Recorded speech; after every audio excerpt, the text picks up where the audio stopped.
if you're planning on venturing off into the waters of the Gulf of the St. Lawrence, you may need a bigger boat. 3 juvenile white sharks have been spotted off the coast of the Gaspé Peninsula. Here to tell us more on these shark travels is Chief Scientist Dr. Bob Hueter from Ocearch. Thank you, Dr. Hueter. Good morning. It's a real pleasure to be with you this morning. Now, we have names for them. Jekyll, Simon, and Keji have all been tracked in the Gulf of the St. Lawrence. These sharks are traveling long distances from the East Coast. What are they doing in Quebec waters so far that we know? Well, it's not uncommon at all for the white sharks that we have tagged all up and down the U.S. and Canadian Atlantic coast to go into the Gulf in the summertime. And the Simon and Jekyll, who are very close to the Gaspé Peninsula, maybe 50 kilometers offshore. They're not right on the beach, but they're about 50 kilometers out. They're up there feeding. This is a feeding time. This is summer foraging time. But these guys are not the huge adult white sharks that feed on seals. They're more the younger juveniles that feed on fish. So it's likely fish like mackerel or possibly smaller tunas are their prey, their target up there. And this is where they bulk up in the summertime and gain some weight, and then they head south when the temperatures change in the fall.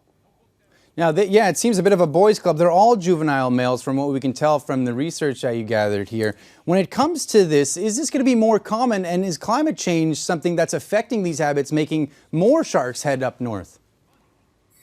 Well, there's two things happening. One is we do know that climate change does extend the range of certain shark species farther to the north.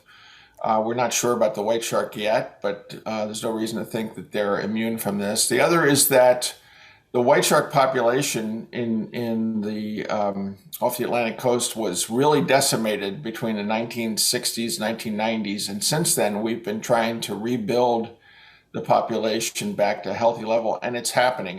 They're coming back. They're starting to become more numerous. So I would say the expectation is yes, just to see more of these up in Canadian waters.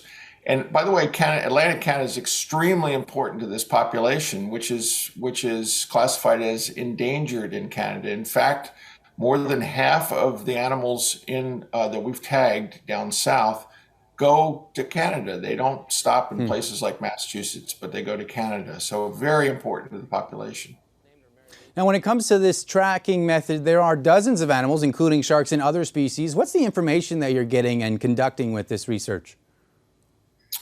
Well, we're interested in basically restoring balance and abundance in the oceans, and we're focusing on sharks as the top predator that kind of is the balance keeper and controls what happens below it in the food web, as well as is a really good indicator of how healthy the oceans are. So we're learning about the white shark, their numbers, their whole life history from birth to death, and the critical habitats they need for things like feeding, which Canada is the summer place for feeding, and for reproducing, which we think happens down south in the spring.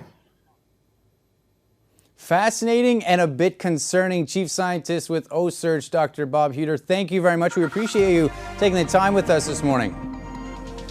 Don't be fearful. Be happy. Celebrate the return of the sharks. It means that the oceans are getting healthier. I would agree.